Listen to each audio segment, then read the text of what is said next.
అశ్వ సంవత్సరంలో కైలాస యాత్ర Shri Gayatri tours and travels 8977349696.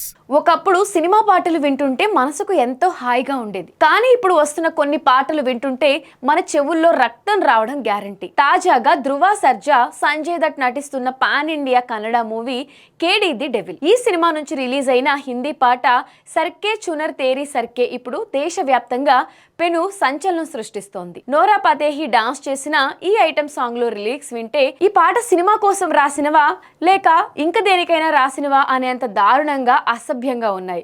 ముఖ్యంగా ఈ పాటను పాడింది మన తెలుగు సింగర్ మంగ్లీ కావడం అందరినీ షాక్ కి గురి చేస్తోంది. బొట్టు చీరకట్టుతో భక్తి పాటలు జానపదాలు పాడే మంగ్లీ ఇంత దారుణమైన బూతు పాటను ఎలా పాడింది? ఈ పాటకు లిరిక్స్ రాసిన ఆ ముస్లిం రైటర్ ఎవరు? దీనిపై ఫైర్ అవుతున్న కంగనా రనౌత్ కూడా. అసలు ఈ వివరాలన్నీ ఈ వీడియోలో తెలుసుకుందాం. వాటిల్లో సొగసే ఉంది, మూతేమో మిగిసే ఉంది, వాటంగా చెయ్యాలంట ఖాళీ. ఈ పాట తెలుగు వర్షన్ కి చంద్రబోస్ గారు లిరిక్స్ రాశారు. అవి చాలా డీసెంట్ గానే ఉన్నాయి. కానీ హిందీ విషయానికి వస్తే రాకీబ్ ఆలం అనే రైటర్ రాసిన లిరిక్స్ మాత్రం పచ్చి బూతులు ఉన్నాయి. ఆ పదాలైతే నేను ఇక్కడ చదవలేను కూడా. ఒక మహిళను అంత అసభ్యకరంగా ఆయన వర్ణించారు. ఆ పాట వైరల్ అవడంతో ట్విట్టర్ లో నెటిజన్లు ఏకి పారేస్తున్నారు. పిల్లలు ఇన్స్టాగ్రామ్ ఫీడ్ లోకి ఇలాంటి పాటలు వస్తే ఏం చేయాలి అని తల్లిదండ్రులు భయపడుతున్నారు. దీనిపై ప్రముఖ సింగర్ ఆర్మాన్ మాలిక్ స్పందిస్తూ కమర్షియల్ పాటలు ఈ స్థాయికి దిగజారడం బాధాకరమని విమర్శించారు. బాలీవుడ్ కి ఇదొక పీడ కళ లాంటి సాంగ్ అని జనాలు తిట్టిపోస్తున్నారు. ఇక్కడ మెయిన్ గా తప్పు పట్టాల్సింది ఇద్దరిని. ఒకరు ఆ బూతు లిరిక్స్ రాసిన రాకీబ్ ఆలం అయితే రెండోది ఆ పాట పాడిన సింగర్ మంగ్లీని.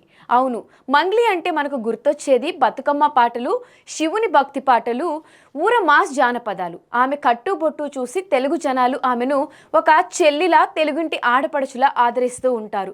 మరి అలాంటి సింగర్ డబ్బు కోసం ఇంతలా దిగజారాలా? రికార్డింగ్ స్టూడియోలో ఆ లిరిక్స్ విన్నప్పుడు ఆమెకు అందులో ఉన్న బూతులు అర్థం కాలేదా, లేక అర్థమైనా సరే పారితోషికం కోసం పాడేసిందా అని సోషల్ మీడియాలో నెటిజన్లు మంగ్లీని గట్టిగా తిట్టిపడేస్తున్నారు. హిందూ సంఘాలు కూడా ఈ పాటపై తీవ్ర ఆగ్రహం వ్యక్తం చేస్తున్నారు. ఒక పవిత్రమైన ఇమేజ్ ఉన్న సింగర్ ఇలాంటి దారుణమైన కంటెంట్ ఉన్న పాటను పాడడం కరెక్ట్ కాదని మండిపడుతున్నారు.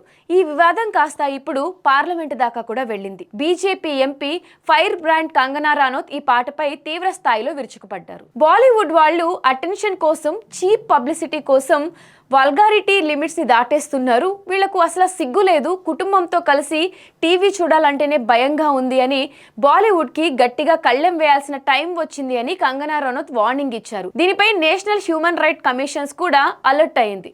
ఢిల్లీ లాయర్ ఒకరు సెన్సార్ బోర్డు కు, సైబర్ సెల్ కు కంప్లైంట్ ఇవ్వడంతో ఈ పాట రాసిన రాకీబ్ ఆలం, పాడిన మంగ్లీ, డైరెక్టర్ ప్రేమ్ అందరూ ఇప్పుడు లీగల్ చిక్కుల్లో పడ్డారు. ఈ తీవ్ర వ్యతిరేకత దెబ్బకు మేకర్స్ ఆ హిందీ పాటను యూట్యూబ్ నుంచి డిలీట్ చేశారు. కానీ అప్పటికే జరగాల్సిన డ్యామేజ్ మొత్తం జరిగిపోయింది.